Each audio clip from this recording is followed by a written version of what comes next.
Eu quero que você abra sua Bíblia comigo em Lucas, Evangelho de Lucas, capítulo 22.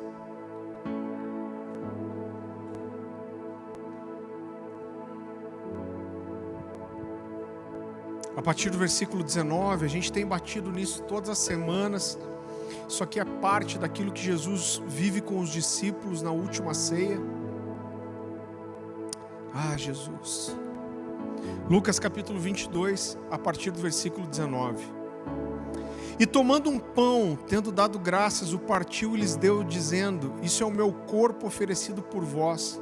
Fazei isso em memória de mim. Semelhantemente, depois de cear, tomou o cálice, dizendo: esse é o cálice da nova aliança, o meu sangue derramado em favor de vós. Todavia a mão do traidor está comigo à mesa, porque o Filho do Homem, na verdade, vai segundo o que está determinado, mas ai daquele por intermédio de quem ele está sendo traído. Então começaram a indagar entre si quem seria dentre eles o que estava para fazer isso, seja o maior como o menor. Suscitaram também entre si uma discussão sobre qual deles parecia ser o maior. Mas Jesus lhes disse: os reis dos povos dominam sobre eles, e os que exercem autoridade são chamados de benfeitores. Mas vós não sois assim. Pelo contrário, o maior entre vós seja como o menor, e aquele que dirige como o que serve. Pois qual é o maior? Quem está na mesa ou o que serve? Porventura não é quem está na mesa? Pois no meio de vós eu sou como o que serve. Queridos, eu quero que você preste atenção comigo.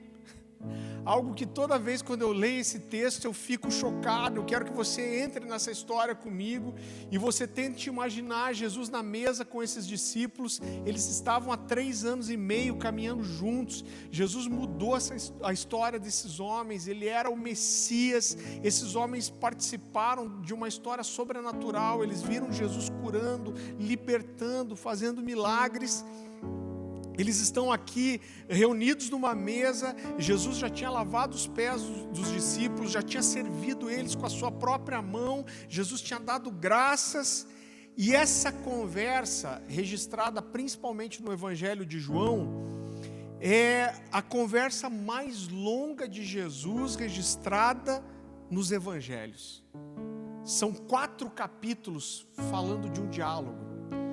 E essa mesa, acontece muita coisa ali. Nessa mesa Jesus traz revelação, Jesus dá um exemplo, ele fala para os seus discípulos que aquilo deveria ser seguido.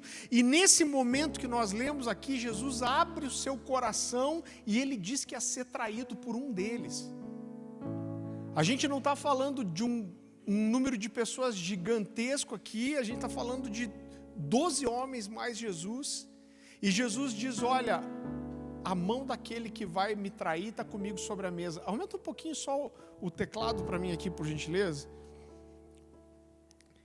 E esse é um momento muito precioso de intimidade, é um momento que Jesus está expondo seu coração, ele está se abrindo com aqueles homens. E quando Jesus diz: olha, um de vocês vai me trair, a Bíblia fala que eles começam a se cutucar e falar: quem será que trairia o mestre?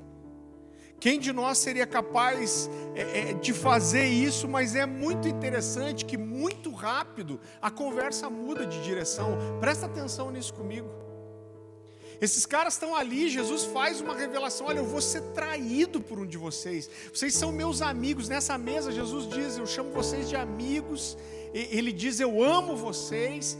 E de repente Jesus diz: um de vocês aqui vai me trair. E eles até começam a dizer: olha, quem seria capaz de fazer isso? Mas de repente a conversa muda de direção e a discussão passa a ser o quê? Qual deles seria o maior no reino? Então eles esquecem da traição, eles esquecem que Jesus ia ser traído, e eles começam a falar qual deles era o maior, o mais importante, e eles começam a falar sobre qual seria a hierarquia do reino de Deus. E eu fico imaginando Jesus olhando para isso, E de repente Jesus interrompe e ele faz uma declaração muito preciosa. E ele diz: olha, vocês estão aqui discutindo sobre qual vai ser o maior. E ele diz: os reis da terra dominam sobre aqueles que estão debaixo deles. Mas ele diz: mas com vocês vai ser diferente. O maior vai ser como aquele que serve. E ele pergunta: qual que é o maior? É o que está sendo servido na mesa ou o que está servindo? E ele mesmo responde, ele diz: não é por acaso o que está sendo servido? E Jesus termina dizendo: mas eu estou no meio de vocês como aquele que serve. Então Jesus tinha acabado de dar o exemplo, ele tinha acabado de lavar os pés dos seus discípulos. Quando ele vai lavar os pés de Pedro, a gente falou sobre isso na semana passada. Pedro fala assim: o que você vai lavar os meus pés? Jamais você vai me lavar os pés. Agora eu pergunto para você, você sabe por que a reação de Pedro foi tão intensa? Porque ele se levantou e falou: de jeito nenhum, você jamais vai lavar meus pés. Porque lavar os pés de alguém que chegava na sua casa, depois de andar de sandálias na terra, na areia, no deserto, era tão degradante, que se um senhor hebreu tivesse um escravo na sua casa, e esse escravo fosse hebreu também, ele não deixaria esse escravo lavar seu pé. E Jesus recebe esses homens e ele mesmo se prostra e lava os pés daqueles 12 homens. Agora, queridos, essa mesa, ela teve tudo que uma mesa precisa ter. Nessa mesa Jesus lavou os pés, Jesus serviu, Jesus deu exemplo. Nessa mesa acontece uma repreensão sincera, Jesus repreende Pedro. Nessa mesa houveram palavras de afirmação, Jesus afirma seus discípulos. Nessa palavra houve ensino, nessa palavra Jesus trouxe doutrina, nessa mesa houve palavra profética. Nessa mesa Jesus abriu seu coração, fala de traição. Nessa mesa teve instrução, nessa mesa teve revelação. E nessa mesa Jesus chama seus discípulos de amigos e diz que os amava. Nessa mesa eles oraram juntos, nessa mesa eles cantaram juntos e nessa mesa eles comeram juntos, tudo na mesa. Evangelho de João, do capítulo 13 ao capítulo 17. Agora, eu quero deixar claro isso. É claro que não existe uma coisa sobrenatural com a mesa em si, mas a mesa é o símbolo daquilo que é dividido em família. A mesa é o símbolo dessa troca, e agora sim, essa unidade da família de Jesus é algo sim verdadeiramente sobrenatural. A psicologia, ela diz algo muito interessante. Ela diz que a mesa, ela sempre existiu no inconsciente coletivo, ou seja, a mesa, ela simboliza algo claro para todas as pessoas. Então a mesa, ela comunica algo que é sólido. A gente vive um tempo que o Bauman fala da modernidade líquida, né, onde não existem valores sólidos, mas a mesa é um dos símbolos ainda de algo que é sólido. A mesa sempre vai remeter à família, a mesa remete a relacionamento, e a mesa fala da formação de uma identidade como família, seja ela uma família natural, mas uma família espiritual. Eu sei que o que eu vou dizer não é todo mundo que viveu isso, infelizmente eu digo para você, infelizmente não é todo mundo que teve isso, mas existe um ritual em torno da mesa. E esse ritual da mesa, ele nos ensina muitas coisas. Eu quero dar alguns exemplos para você. A mesa, ela traz um aspecto daquilo que é sagrado, a família sagrada. E a mesa traz sim um aspecto do sagrado. Então a mesa é um lugar de respeito. A mesa é um lugar onde os pais ensinam os filhos que respeito é importante, é uma coisa extremamente necessária. A gente não aprende isso na mesa? Quem já passou pelos pais falando assim: olha, você vai no aniversário, mas você come antes de chegar, para você não sentar lá na mesa e fazer eu passar vergonha. Ou às vezes até quando você vai jantar na casa de um amigo, não é? Meus filhos estão assim, o Caleb está numa fase quase entrando na adolescência, que misericórdia, irmão. Hoje a gente estava almoçando na casa da minha sogra. Quando terminou o almoço, ela colocou 3 pacotes de bis na mesa. 3. Gente, eles avançaram em cima. Foi quase assim um milagre da multiplicação do pão, ao contrário. Foi o milagre do desaparecimento do bis. Eu olhei e falei, cara, parece que estava todo mundo amarrado. Misericórdia. Então o que os pais fazem? A gente vai jantar, mas você vai comer antes. Você não vai me fazer passar vergonha na mesa. É muito interessante, porque principalmente os antigos, é lamentável que a gente esteja perdendo isso. Eu vou falar um pouquinho disso depois. Os antigos, eles nos ensinavam que existia um ritual da mesa, existia um protocolo para a mesa. Então eles falavam o quê? Que você não podia ir para a mesa de boné. Você não podia sentar na mesa sem camisa. Ensinavam para a gente que quando você senta na mesa, ninguém toca na comida, até que todo mundo tenha orado junto e dado graças antes de comer. Se você é um cristão, você precisa ensinar isso para os seus filhos. A mesa fala de outra coisa. A mesa fala de unir gerações, de passar coisas que são importantes para uma família, de uma geração para outra. Então, quando o pai está na mesa, e muitas famílias vivem esse contexto, não é todo pai que consegue almoçar com os filhos. Meu pai só almoçava com a gente nos finais de semana. Mas quando o pai está na mesa, o pai é o cabeça. Ele senta na ponta da mesa, ele é servido primeiro. O pai é uma figura de autoridade. Eu não sei quantos de vocês tiveram o privilégio de passar por isso, mas quando os avós estão na mesa, existe também uma honra.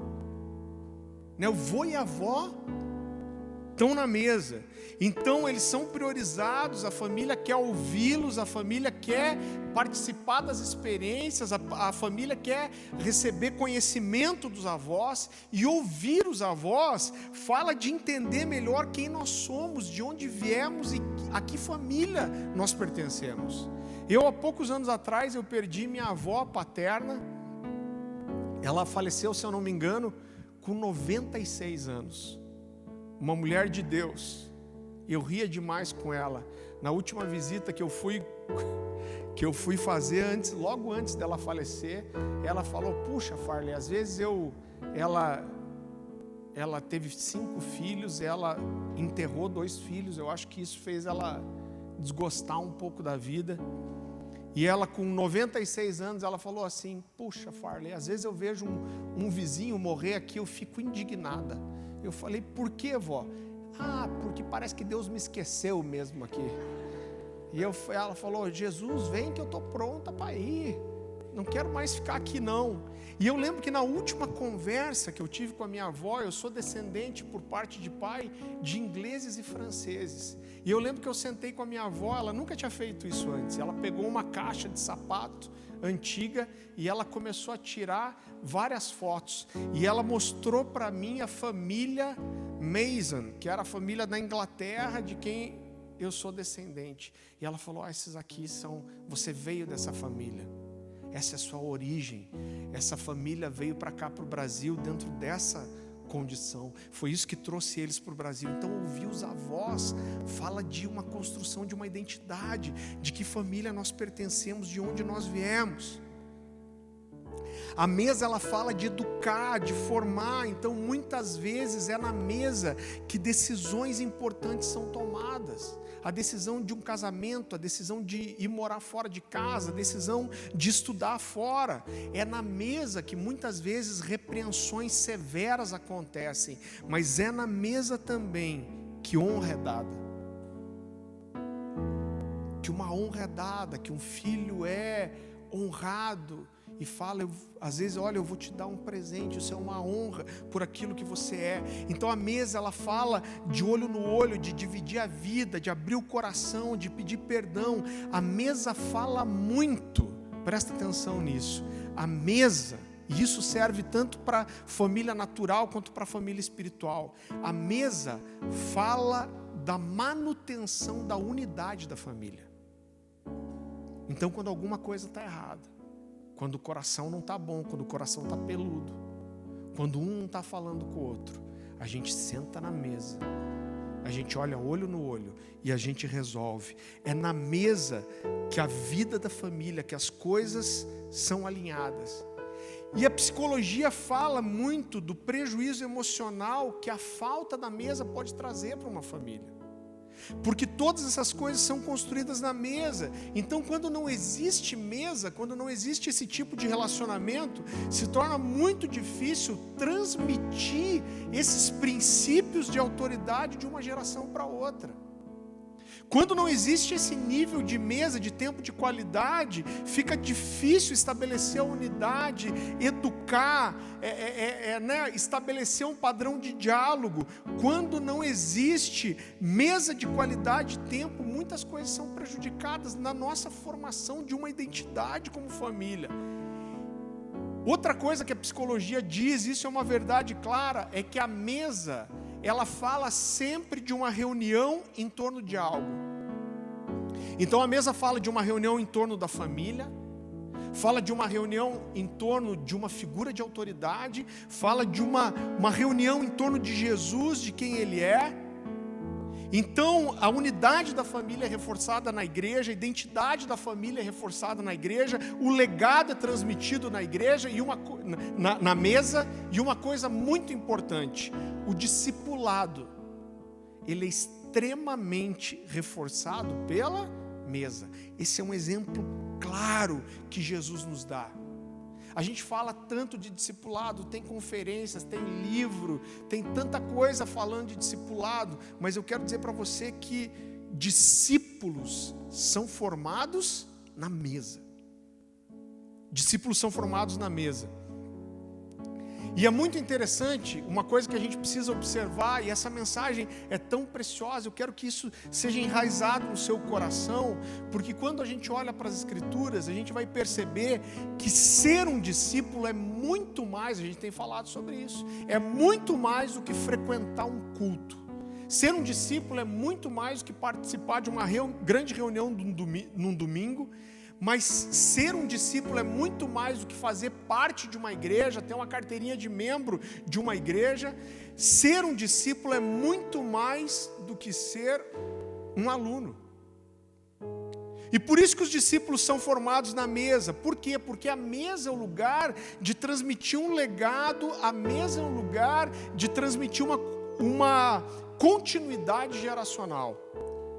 Se fosse para a gente escolher um versículo da Bíblia, que é um resumo claro, específico, doutrinário, para que a gente entenda o que é o coração de um discipulado, é esse texto, eu quero que você abra comigo, em 2 Timóteo, segunda carta de Paulo a Timóteo, capítulo 1.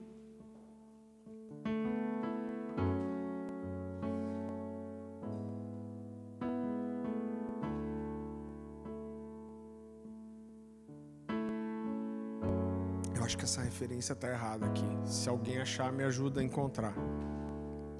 A palavra do Senhor diz assim, versículo 1.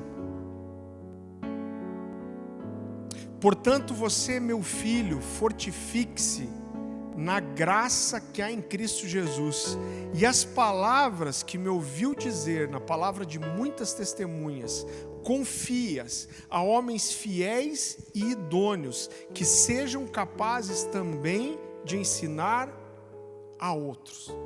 A primeira coisa que a gente precisa entender é que verdadeiros discípulos, eles estão dispostos não só a aprender, a absorver a verdade, o conhecimento, mas eles estão dispostos a dar continuidade a um legado.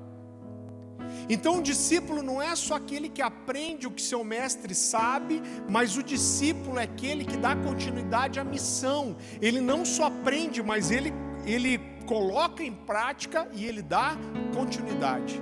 O dicionário Hawais da língua portuguesa define a palavra discípulo da seguinte forma: aprendiz, aluno disposto a dar continuidade ao trabalho do seu mestre, seguidor de um ideal. Então ser um discípulo é mais do que aprender o que meu mestre sabe, mas ser um discípulo é tomar o mesmo fardo, a mesma graça, o mesmo chamado que o meu mestre tem. Então eu não só aprendo o que o meu mestre sabe, mas eu faço o que ele faz, ele dá continuidade a isso. Eu quero que você abra comigo em 1 Coríntios, capítulo 4.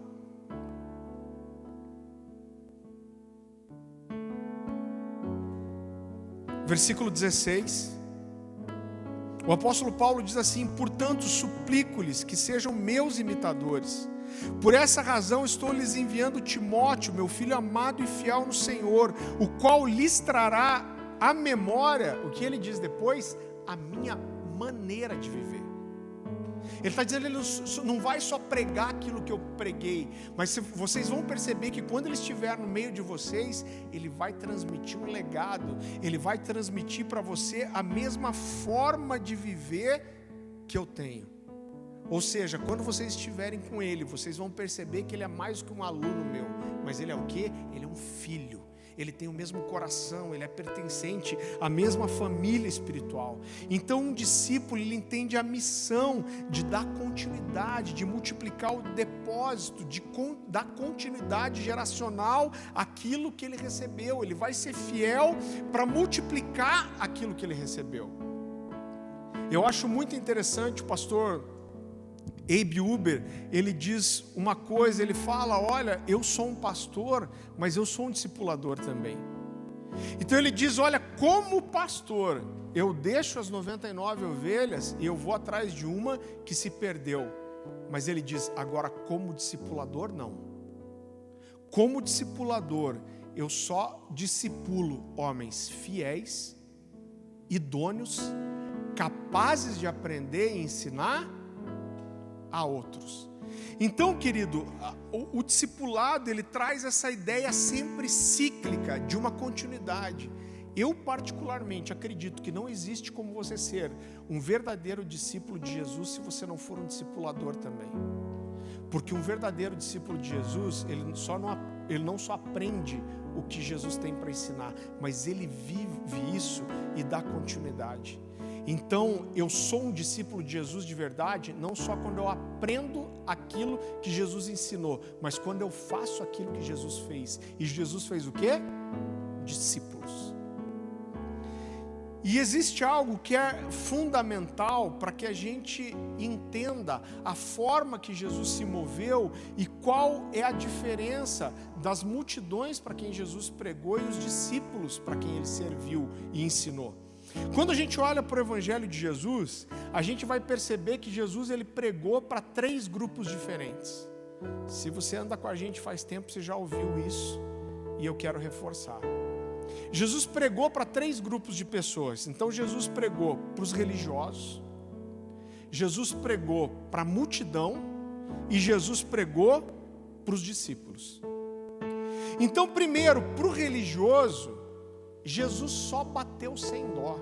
Você vê que Jesus, quando ele vai pregar para aqueles que conheciam a verdade, conheciam a doutrina e deveriam ser os primeiros a dar o exemplo, mas não viviam isso, o evangelho de Jesus só arregaçou esses caras.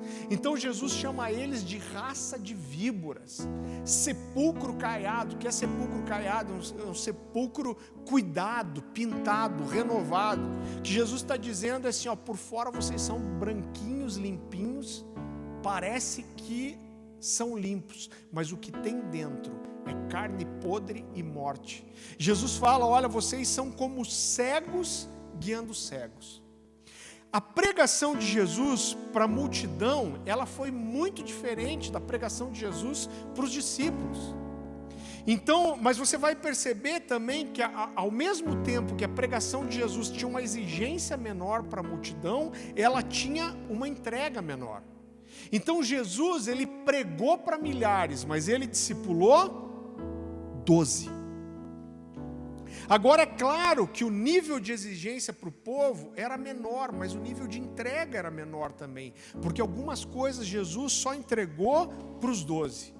Então a gente vê Jesus pregando para as multidões por parábolas, mas depois Jesus chama os 12 no pé da orelha, fala: senta aqui na praia comigo e eu quero explicar para vocês o que significam as parábolas que eu contei. A gente vê Jesus pregando para a multidão. A Bíblia fala de um dia em que Jesus pregou para 5.000 homens, fora mulheres e crianças, e quando Jesus termina, Jesus fala: eu não quero mandar a multidão embora sem comer. E a Bíblia fala que Jesus multiplica os pães e peixes e manda os discípulos servirem. Mas a gente vê Jesus levando os discípulos para a mesa, lavando os seus pés, servindo ele da própria mão. Então o nível de cobrança é diferente, mas de entrega também. A gente vê a mulher que foi surpreendida em adultério e é levada para Jesus, e ele fala: olha, quem aqui não tem um pecado, atire a primeira pedra. E todo mundo vai embora, e Jesus olha para ela e fala: cadê os teus acusadores? Não estão te acusando mais? E Jesus fala: eu também não vou te acusar. E ele fala: vai, não peques mais. Mas para Pedro, que quando Jesus disse que seria morto, Pedro chega para ele e fala assim: não, de jeito nenhum, podem me matar, mas eu não deixo tocar para você. Jesus chama Pedro de Satanás e fala: para trás de mim, Satanás, porque você não fala das coisas de Deus, você fala como carnal, você fala das coisas dos homens, e aquilo que você diz é como pedra de tropeço para mim. Então o nível de exigência, de entrega era diferente. Agora o problema, querida, é que muitas vezes nós somos duros e exigentes demais com o povo, e nós passamos a mão na cabeça dos discípulos. E quando a gente faz isso, a gente está trocando de ordem. Agora o discipulado é uma via de mão dupla. Então eu percebo que Jesus entregou para aqueles 12 caras o que ele não deu para mais ninguém. Agora o nível de exigência para essas pessoas, para esses homens, ele era totalmente diferente também. E você vai entender onde eu quero chegar. A gente erra muito quando a gente troca essa ordem. Todo mundo aqui, ou quase todo mundo, já viveu o que é uma estrutura de discipulado. E uma coisa muito comum de você ver é ver um líder de célula falando assim: e daí, como que foi? Como foram os discipulados essa semana? Puxa, pastor, eu só falei com um cara, gastei 5 horas atendendo ele. Eu falei: os outros discípulos? Não, os outros estão bem, mas é que esse cara aqui eu tive que gastar muitas horas com ele, porque ele é problemático, sabe? E às vezes é um cara que não retribui, que não dá uma resposta. E esse cara deixou às vezes de cuidar como deveria do discípulo para atender uma pessoa que não multiplica. Se você tem muito tempo de sobra, tudo bem. Agora, não se tira tempo de um discípulo para dar para a multidão. A prioridade é do discípulo. Ah, mas esse cara precisa tanto. Querido, se a gente trabalhar por necessidade, a gente vai viver apagando incêndio. Agora, quando você investe num discípulo e você cuida de uma pessoa de verdade, essa pessoa logo vai estar te ajudando a cuidar dos muitos outros. E ele vai cuidar de alguém de perto, e logo esse outro que dava tanto problema vai estar ajudando a cuidar de outras pessoas. E isso é o modelo de Jesus. Então nunca dê para a multidão o que é para o discípulo. Jesus deu mesa para pessoas que não eram discípulos dele, deu. Vamos dar alguns exemplos. A Bíblia diz que Jesus vai na casa de um fariseu, e a Bíblia fala de uma mulher pecadora que entra e quebra um perfume nos seus pés, lava os seus pés com lágrimas e enxuga com cabelo. Jesus deu mesa para essa mulher? Deu, mas ele estava fazendo o quê? Ele estava apresentando o evangelho, ele estava falando de amor, estava falando de perdão. Jesus entra na casa de um cobrador de impostos chamado Zaqueu, e ele dá mesa para esse cara, dá. No meio da conversa, esse homem fala assim: Senhor, se de alguém extorquir alguma coisa, eu vou restituir 4 vezes mais. E Jesus fala: olha, hoje houve salvação nessa casa, porque esse aqui também é filho de Abraão. Então Jesus estava ali levando salvação para essas pessoas. Jesus deu mesa para eles? Deu. Agora entenda uma coisa: o tipo de mesa e o tipo de alimento que Jesus deu para essas pessoas era totalmente diferente da mesa que ele dava para os discípulos. Então o mignon, a melhor parte, você dá para quem? Para para quem decidiu ser um discípulo, para quem tem uma responsabilidade, um compromisso com a sua mesa. Isso é algo fundamental. Então, uma coisa que é muito importante que a gente entenda, a gente está falando tanto de mesa, e a gente tem que receber as pessoas, a gente tem que sim estar na casa de Zaqueu. A gente tem sim que receber na mesa uma mulher pecadora. Agora, não confunda as mesas. Existe mesa em que você se senta como família. Agora existe mesa que você senta para dar um tipo de pão. E existe mesa que você senta para dar outro tipo. E existe mesa que você senta para logo ir embora, mas não para permanecer nela. E a gente precisa discernir a diferença entre essas mesas. Eu quero que você abra comigo no Evangelho de Mateus, capítulo 15, a partir do versículo 22. A palavra do Senhor diz assim: E eis que uma mulher cananeia que viera daquelas regiões clamava: Senhor, filho de Davi, tem compaixão de mim. Minha filha está horrivelmente endemoniada. Ele, porém, não lhe respondeu palavra. E os seus discípulos, aproximando-se, rogaram-lhe: despede-a, pois ela vem clamando atrás de nós. Uma bênção, os discípulos. Mas Jesus respondeu: não fui enviado senão as ovelhas perdidas da casa de Israel. Ela, porém, veio e o adorou, dizendo: Senhor, socorre-me. Então ele respondendo disse: não é bom tomar o pão dos filhos e lançá-los aos cachorrinhos. Ela, contudo, replicou: sim, Senhor, porém os cachorrinhos comem das migalhas que caem da mesa dos seus donos. Então lhe disse Jesus: ó mulher, grande é a tua fé, faça-se contigo como queres. E desde aquele momento a sua filha ficou sã. Queridos, esse texto é tão precioso, e é claro que existem inúmeras verdades que a gente pode retirar desse texto, e é claro que o coração desse texto está falando sobre o poder da fé, e a fé que essa mulher, com tão pouco que recebeu de Jesus, conseguiu exercer.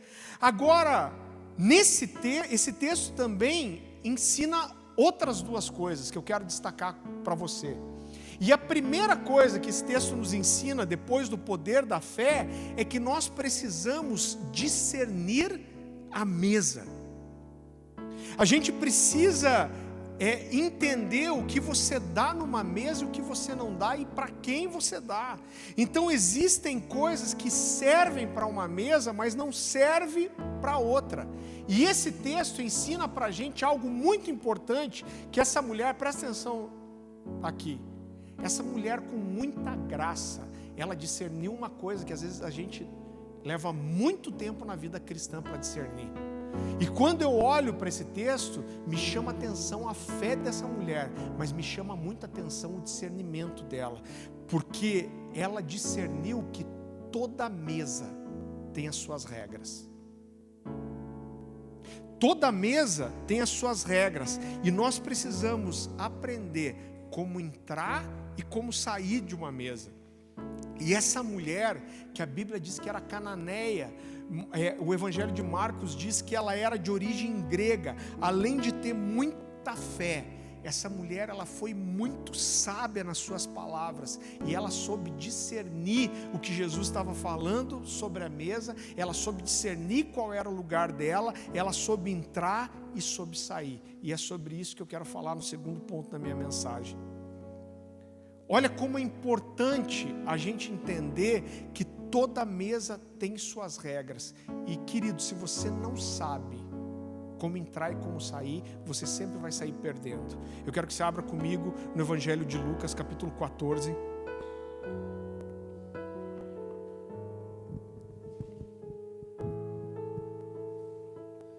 A partir do versículo 7. A palavra do Senhor diz assim: reparando os convidados, escolhiam os primeiros lugares. Reparando como os convidados escolhiam os primeiros lugares, propôs-lhes uma parábola. Quando por alguém fores convidado para um casamento, não procure o primeiro lugar, para não suceder que, havendo um convidado mais digno que tu, vindo aquele que te convidou e também a ele te diga: dá lugar a esse, então irás envergonhado ocupar o último lugar. Pelo contrário, quando fores convidado, vai tomar o último lugar, para que quando vier o que te convidou te diga: amigo, senta-te mais para cima. Ser-te-á isso uma honra diante de todos os mais convivas. Diante de todos os mais Meu Deus, blá, blá, blá. Eu não sei que versão que é essa, ela está meio antiga, né? Vou ler de volta. Ser-te-á isso uma honra diante de todos os demais convivas, pois todo o que se exalta será humilhado, e o que se humilha será exaltado. Então existem princípios importantes aqui. A mesa é um lugar de relacionamento, e existem algumas mesas que, para você sentar, esse relacionamento precisa ser construído primeiro, né? Então, olhe para mim o que eu vou te dizer. A gente está ensinando aqui sobre a importância da mesa, e isso tem que ser algo enraizado no nosso coração, mas em nome de Jesus, nunca force entrada em mesa nenhuma. Para uma mesa, nós somos convidados, nós não exigimos lugar e a gente não força a entrada. É claro, querido, que existem mesas que todos nós queremos estar. Eu lembro que, acho que ano retrasado, eu e a Dani, a gente foi no Descend, acho que foi no começo do ano passado. E a gente, por alguns relacionamentos, a gente pôde participar do backstage ali, aonde ficaram todos os ministros que ministraram. O Khalil, que é o baixista do Jeremy Riddle, deu uma credencial para a gente pôde ficar ali, aonde tinham várias mesas, aonde todos os ministros que passaram por ali sentaram para comer, e a gente primeiro foi convidado a estar nessas mesas. E a gente encontrou ali vários amigos, e chegou uma hora que o pastor Luciano Subirá chegou. Naquela época ele era nosso pastor, ele era nosso discipulador, mas ele chegou com alguns amigos, e de repente ele puxou uma cadeira, umas mesas, e eles montaram uma mesa ali. Quem estava naquela mesa? Luciano Subirá, Silas Malafaia, que é um cara, você pode gostar ou não dele, mas é um cara que eu cresci vendo pregar. Foi talvez o primeiro cara, ele e o Jimmy Swaggart, que eu, como menino assistindo, falei: um dia eu quero ser um pregador também. Silas Malafaia e Luiz Hermínio. Pensa, irmão, na mesa. Eu queria estar naquela mesa, é claro, não sou bobo nem nada. Mas o que eu fiz? Então tinha a mesa e tinha um buffet longe. Eu, sabendo como o pastor Luciano gosta de um cafezinho, eu fui até lá, não tinha café. Eu falei: quando chega o café? Vai vir o café da mesa. Já fiquei esperando o cara trazer o café. Quando ele pôs o café na mesa, eu servi um café para o pastor Luciano. Eu montei um prato com vários salgadinhos, docinhos ali, e eu nem tinha oferecido. Eu falei: pastor, eu sei que você gosta, eu trouxe um cafezinho para você. E eu já levei um prato grande com doces salgados que ele não ia conseguir comer sozinho, ou talvez até conseguisse. E eu servi ali. E quando eu servi, eu falei: alguém mais quer café aí? Aí o Silas: eu quero. O Luiz Hermínio: eu quero. Eu falei: poxa, que legal. Eu voltei. E alguém falou, eu lembro que o pastor Silas falou: eu quero um sanduichinho desse aqui também. Então eu fui e montei mais um prato. Eu preparei alguns cafés e eu fui para aquela mesa. Eu acho que tinha umas 10 pessoas ali, e eu servi todo mundo. Quando eu voltei para servir, o Luciano falou: esse aqui é o Farley, é do nosso time de pastores lá. E aí ele falou, quando eu ia saindo para ir embora, ele falou: não, Farley, fica aqui, senta com a gente. Naquele dia eu não abri a boca, eu fiquei só sentadinho, discernindo a mesa, entendendo qual era o meu lugar naquela mesa. Eu fiquei recebendo daqueles caras, e foi um grande privilégio estar ali. Então nunca force um lugar à mesa. Saiba entrar, saiba sair, saiba discernir em que tipo de mesa você está e que autoridade você tem naquela mesa. Outra coisa, antes de querer entrar em uma mesa, esteja disposto a servir a mesa. esteja disposto a dar honra para outras pessoas. Você sabe que o pastor Luiz Hermínio, muitos anos atrás, eu acho que uns 10 anos atrás, talvez mais até, a gente estava num evento lá na Alcance, eu e a Dani, a gente estava trabalhando, e eu ficava dando um apoio ali, então eu conhecia quase todos os ministros. Então quando alguém chegava, eu já colocava para sentar. Quando a gente tinha os jantares, normalmente eram feitos na igreja, eu ajudava a trazer os pastores, ver quem estava com eles e sentar eles na mesa. E eu lembro que uma noite o pastor Luiz Hermínio ministrou, e ele veio de Itajaí de carro. Veio ele com mais alguns pastores dele, eu acho que ele estava ali com umas 6 pessoas. E eu lembro que a mesa foi preparada, todos aqueles grandes homens de Deus estavam sentados ali, e o pastor Luciano falou: chama o Luiz lá, chama o Luiz para vir sentar com a gente. E eu lembro que eu fui e falei: pastor, tem um lugar lá na mesa com o Luciano, com o pessoal, para você sentar e se servir ali. E aí o Luiz Hermínio olhou para mim e falou assim: cara, obrigado, mas eu estou com meus filhinhos aqui e eu quero ficar sentado com eles. Ele podia estar na mesa recebendo uma honra e sentado com alguns dos maiores homens da nação, mas aquele dia ele tinha alguns dos seus discípulos acompanhando ele. Ele falou: cara, obrigado, eu te agradeço, mas eu vou sentar com os meus filhinhos aqui. Aquela foi uma atitude tão simples, mas me marcou tanto. Ele discerniu que naquele momento, aquela mesa era a que ele deveria sentar. Ele deveria estar numa mesa para dar e não para receber. É claro que eu não quero dizer que isso é um padrão, que tem que ser sempre assim, mas discernir a mesa é algo muito importante. Então existem mesas em que você senta para receber, mas existem mesas em que você senta para dar, para oferecer. E existem mesas muito preciosas, que são mesas de maturidade, onde as duas coisas acontecem. Essas são as principais, aonde há uma troca, aonde você dá e também recebe. Mas a verdade é que ninguém que não esteja disposto a dar a mesa para os menores deveria ter direito de se sentar com os maiores. Então o meu desejo é que não é instigar você para que você fique querendo estar nas maiores mesas, e você tem que querer, eu quero também.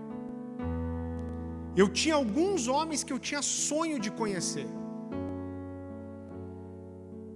O primeiro deles era o Jason Upton. Era o cara, talvez, no mundo que eu mais queria conhecer. E eu tive a oportunidade de estar na mesa com esse cara várias vezes, até viajar com eles.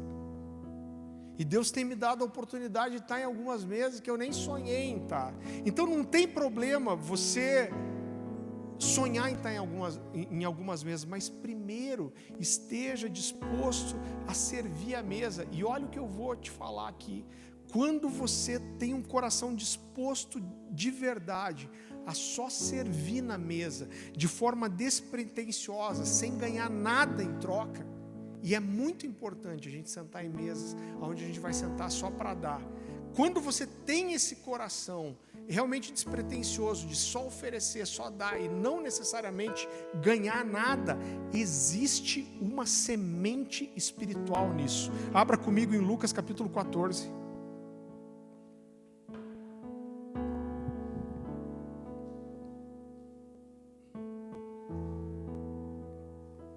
Versículo 12, olha que tremendo isso. Disse também ao que havia convidado: quando deres um jantar ou uma ceia, não convides os teus amigos, nem os teus irmãos, nem os teus parentes, nem vizinhos ricos, para não suceder que eles, por sua vez, te convidem e sejas recompensado. Antes, ao dares um banquete, convida os pobres, os aleijados, os coxos e os cegos, e serás bem-aventurado. É muito interessante que quando a gente vai buscar a palavra original, que é traduzida como bem-aventurado, se a gente fosse entender o significado profundo dessa palavra, é como se ela dissesse assim: esses serão os detentores do favor de Deus. Olha que precioso isso.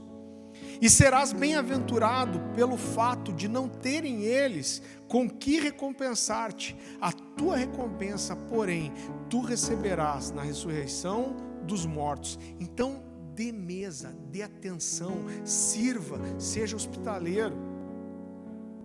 Eu acho tão interessante, cara, como isso mexe com o meu coração, porque a Bíblia podia falar de tantas coisas, mas uma das características que Deus estabelece para quem quer ser um presbítero é que ele seja o quê? Hospitaleiro. Eu lembro que quando a gente estava prestes a ser ordenado, há mais de 10 anos atrás, eu sou por natureza, eu gosto de estar com as pessoas, eu sou sanguíneo, mas eu sou um cara que por natureza eu sou mais introspectivo.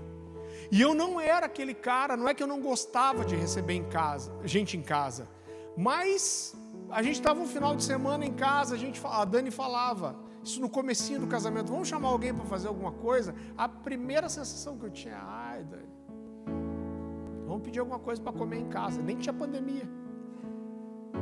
Vamos pegar um filme, vamos pegar alguma coisa para assistir em casa. Então, ter essa motivação de trazer alguém para sua casa era às vezes mais trabalhoso para mim. Eu lembro quando a gente chegou na Alcance, quando tinha os eventos, a gente fazia tipo um mutirão, a quem pode hospedar pessoas de outras cidades em casa. Irmão, eu não me oferecia. Se me pedissem, se fala, você pode receber? Posso. Mas não, eu não era o primeiro a levantar a mão e falar, não, na minha casa eu posso receber. E aí quando a gente estava quase para ser ordenado, teve uma situação assim de alguma coisa, e a Dani chegou para mim e falou, Farles, a gente vai ser ordenado, não vai? Eu falei, vamos, se Deus quiser. Você já viu que uma das características que Deus exige dos presbíteros é que eles sejam hospitaleiros? Eu olhei para ela e falei, puxa, que droga, mano. É mesmo, né?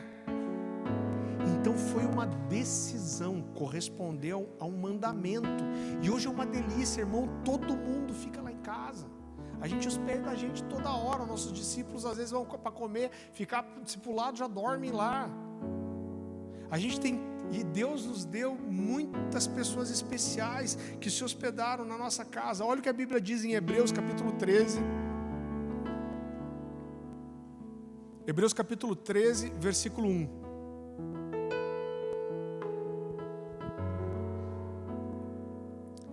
Continuem a amar uns aos outros como irmãos. Não se esqueçam de demonstrar hospitalidade, porque alguns, sem saber, hospedaram anjos.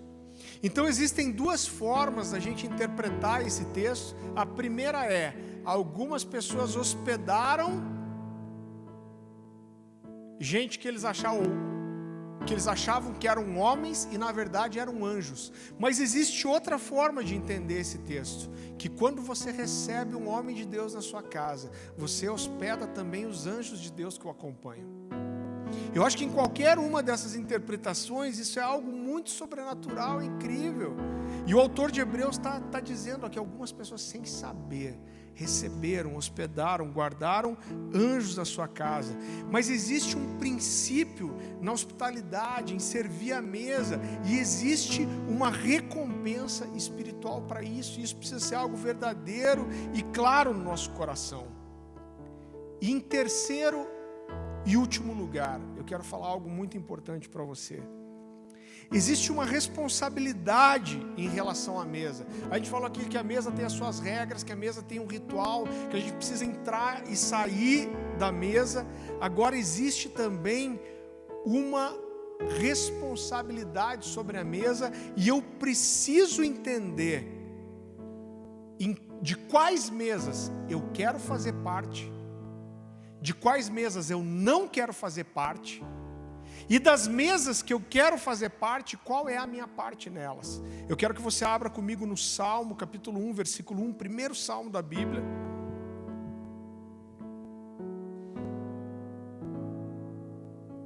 Diz assim, Salmo capítulo 1, versículo 1.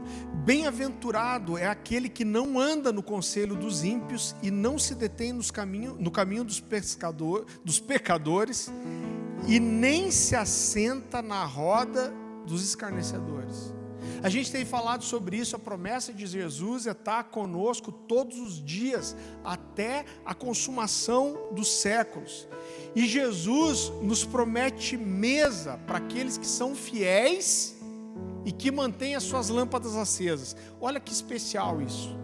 Toda vez que eu faço uma ceia, uma das coisas que mais pega o meu coração não é só o que Jesus fez na ceia, vocês já me ouviram falar isso, mas a promessa que Jesus faz. Ele está dizendo: olha, eu estou ceando aqui com vocês, esse é o meu corpo, é o meu sangue, e Jesus, sobre qual todo mundo está firmado, que sustenta todas as coisas pela palavra do seu poder, ele faz uma promessa para aqueles homens, e ele diz assim: eu vou agora, e eu não vou tomar do fruto da videira, até que vocês possam estar comigo na mesa de volta no reino do meu Pai. E olha o que Jesus nos promete aqui, Lucas capítulo 12, versículo 35. Eu quero te mostrar que a promessa é a mesma para nós. Jesus nos promete mesa. Cingido esteja o vosso coração e acesas as vossas candeias. Acho que você já sabe que tocar no final, né, Diego? Sede vós semelhantes a homens que esperam pelo seu Senhor, ao voltar ele das festas de casamento, para que quando vier e bater a porta, logo lhe abram. Bem-aventurados aqueles servos a quem o Senhor, quando vier, os encontre vigilantes. Em verdade vos afirmo que ele há de cingir-se, dar-lhes lugar à mesa, e aproximando-se os servirá. Quer ele venha na segunda vigília, quer na terceira. Bem-aventurados serão eles, se assim os achar. Então, qual é a promessa de Jesus para nós? Mesa. Ele vai nos dar um lugar à mesa, e ele vai nos servir. E quase chegando no fim, eu quero ler com você uma das que eu acredito que seja assim, uma das mais terríveis declarações da Bíblia. E ela está lá em Apocalipse capítulo 3, versículo 20. Apocalipse de João capítulo 3, versículo 20. A palavra do Senhor diz assim: eis que estou à porta e bato. A mesma coisa. Se alguém ouvir minha voz e abrir a porta, eu entrarei em sua casa, cearei com ele e ele comigo. Agora, você sabe por que essa declaração é tão terrível? É porque, apesar da gente usar esse texto tanto para evangelismo, Jesus não está dizendo isso para o ímpio. Ele está dizendo isso para quem? Para a igreja. Ele está falando isso para a igreja de Laodiceia. Então, na verdade, o que Jesus está dizendo é o seguinte: olha, vocês estão aí tentando ser igreja, vocês estão reunidos, a mesa está posta, a mesa está pronta, mas vocês me fecharam para o lado de fora. E existe aqui, querido, algo muito importante que eu preciso dizer para você, que é: não queira estar em uma mesa onde Jesus não está.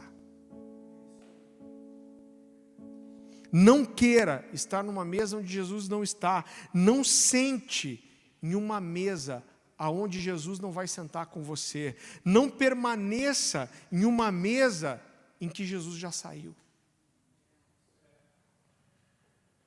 Quando você discerne uma mesa e você entra para dar, para evangelizar, Jesus senta com você. Mas essa não é uma mesa para você permanecer. E você precisa perceber quando Jesus levanta, para que você não fique numa mesa em que Jesus não está. Agora, para fechar tudo isso, meu apelo para você é: escolha estar na mesa, escolha essa vida de igreja, que é uma vida em comunidade que Jesus te chamou para viver. Escolha servir, escolha abrir sua vida, escolha dividir o que você tem. Nós temos aqui há 3 semanas pregado 3 mensagens sobre a mesa. E eu quero encerrar com algo.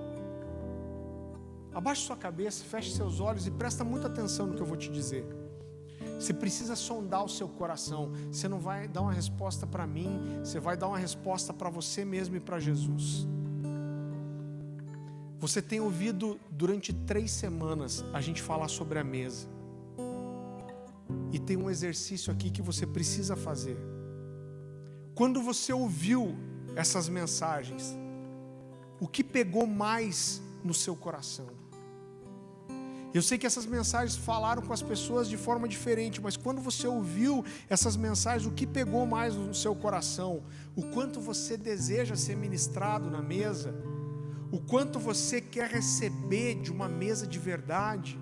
O quanto você quer um lugar nessa mesa? Ou o que mais pegou no seu coração é o quanto você quer ministrar a mesa, o quanto você está disposto a dar a mesa, servir a mesa, o quanto você está disposto a oferecer mesa para as pessoas. E eu quero dizer que não existe nada errado em querer um lugar na mesa e querer uma mesa de verdade. Pelo contrário, todos nós precisamos desejar esse lugar à mesa. Mas se o que mais pega no seu coração é o que você não recebeu, do que aquilo que você não deu, porque duas coisas podem ter movido seu coração. Eu acho que você lembra da sua história, talvez você pense naquilo que você já viveu na igreja, naquilo que você recebeu, que você não recebeu, mas se o que mais pega no seu coração é o que você não recebeu, em vez de pegar o que você não deu, isso fala não de apenas de um nível de maturidade, mas fala de uma estatura no reino que você tem. E eu quero voltar para o nosso primeiro texto, em Lucas capítulo 22, a partir do versículo 4, a palavra de Deus diz assim: depois começaram a discutir entre si qual deles era o mais importante, e Jesus lhes disse: nesse mundo os reis e os grandes homens exercem poder sobre o povo, e no entanto são chamados de seus benfeitores. Entre vocês, porém, será diferente, que o maior entre vocês ocupe posição inferior, e o líder seja o servo. Quem é mais importante, o que está à mesa ou o que serve? Não é aquele que está à mesa, mas não aqui, pois eu estou entre vocês como o que serve. Então, que antes de exigir a mesa, que nós estejamos dispostos a dar a mesa, que antes de sermos servidos, que nós estejamos dispostos a servir, que antes de nos considerarmos alguma coisa, que nós estejamos dispostos a considerar os outros, e que na construção de uma cultura da mesa, que eu seja o primeiro a fazer parte, para que isso seja uma verdade, para que essa mesa seja de verdade.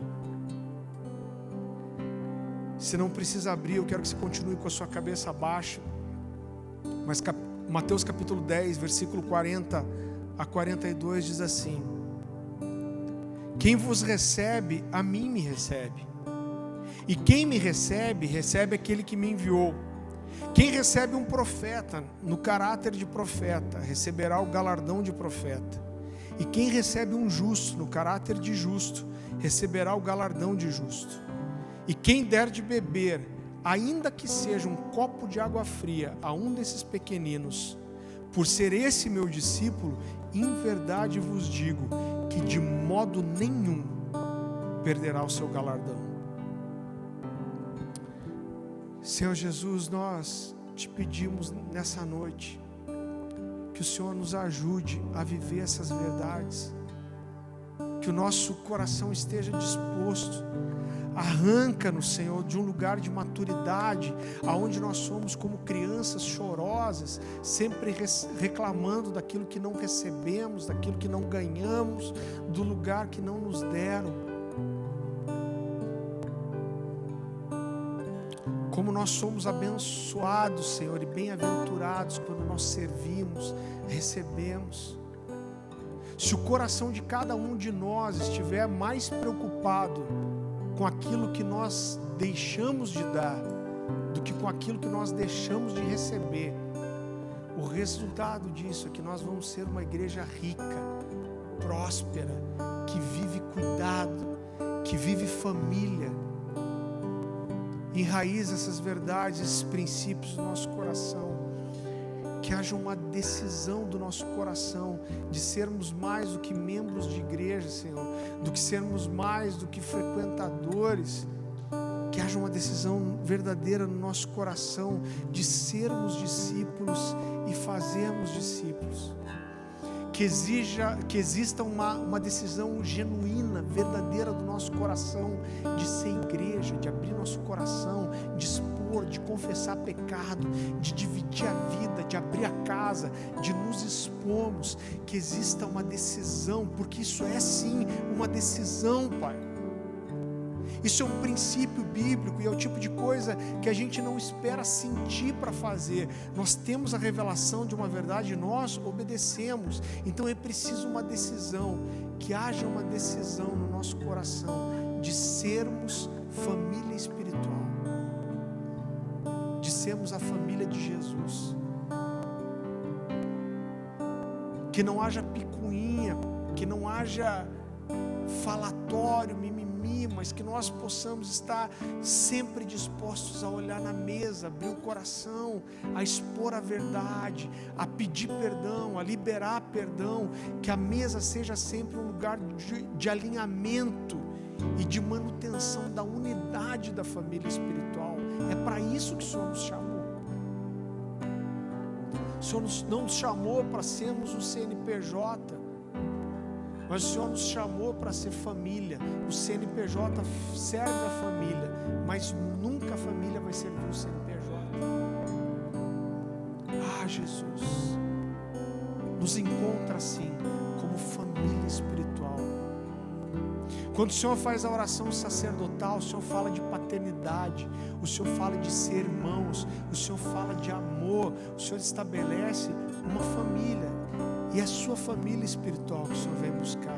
O Senhor não vem buscar uma denominação, não vem buscar uma placa, não vem buscar um prédio, mas o Senhor vem buscar a sua família, e que nós sejamos essa família de Jesus, verdadeira. Que haja essa decisão em nós de sermos família.